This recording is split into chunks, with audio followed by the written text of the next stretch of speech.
Can Virat Kohli catch up to Joe Root this test season? Now, with this long and exciting test season coming up, a lot of questions will be answered with each test series and especially after the 10 test matches that we're going to play. So, let's talk about the few things for why this test season, especially the next 10 test matches, are very, very important. Of course, the first thing that comes to mind is some of the veteran Indian players and whether or not they can establish themselves once and for all for ultimate goats of the Indian cricket setup. Now, of course, all of these guys are upwards of 35. You have Rohit Sharma, you have Virat Kohli, Ravindra Jadeja, and Ravichandran Ashwin. It's going to be important to see if in these 10 test matches they can come out and do their best for India and hopefully get us to the World Test Championship final once again and win it. Now, of course, Ravichandran Ashwin is 38 years old, and this very likely could be his final test cycle for the Indian test team. He currently sits at 516 test wickets, and it'll be interesting to see how close to Anil Kumble's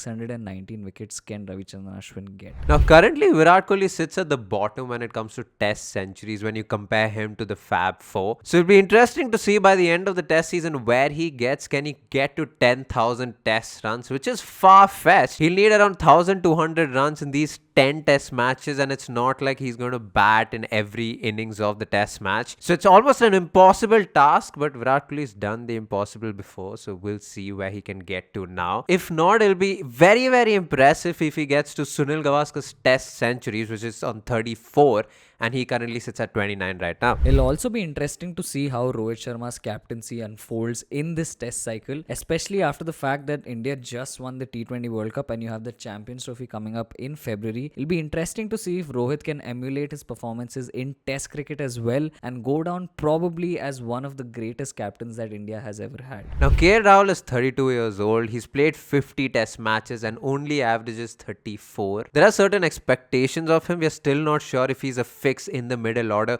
We have done a whole video on just him and his international career. So watch out for that. The video is coming out next Tuesday. Like, share and subscribe if you want to check it out and stay up to date with us. Now, the next talking point is going to be the upcoming crop of Indian youngsters. There's a lot of them. There's Gill, there's Jaiswal, there's Sarfaraz Khan. All of these guys coming through the ranks. You'll have Harshit Rana eventually coming into the setup, we think. And basically at the end of these 10 test matches, we're going to have so much more clarity on how the youngsters currently in the team will be doing, and if there are spots that will open up for the youngsters who are currently knocking on the doors playing well in domestic cricket. Especially with someone like a Shubman Gill who's not done particularly well in test matches. He too has an average of around in the 30s, and the fact that he's also been looked at as a potential vice captain across formats means that these 10 test matches he will really have to step up his game and ensure that he can back the selectors' trust. It's been 10 years since we have lost the Border Gavaskar Trophy, so building on to the Border Gavaskar Trophy is really important. We're going to play 5 test matches before that. All of those 5 test matches are at home. So the performances in India might not translate to Australia, but doing well will give us the confidence to go to Australia. We have also won the last 2 series in Australia. And with this, hopefully a full strength squad, if we don't see injuries along the way, I think we should be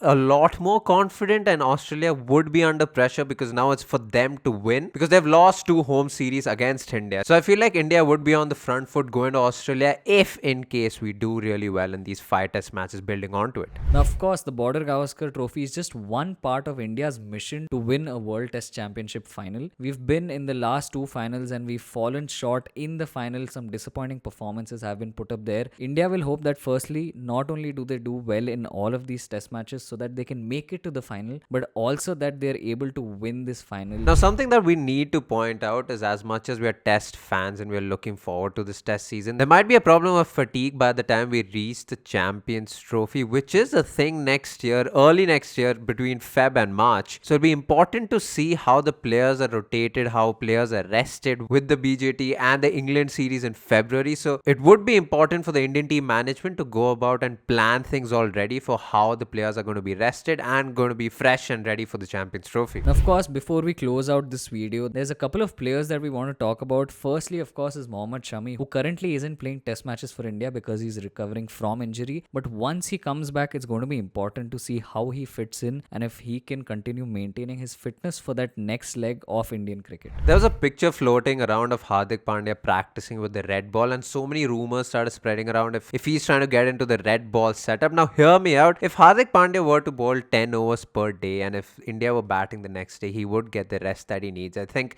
if he prioritizes and if you're very, very lucky and if the Indian team management have a sit down and think about all of this, he might possibly be able to play those 1 or 2 test matches in a series against the big teams if he wants to go down that route, that is. This has been our video. Thanks for watching. Let us know if we've missed out on some things that you want to look forward to in these 10 test matches. We'll also talk about it in later videos. Leave your comments down below. Like, share, subscribe. All of our links are in the description. Thanks for watching.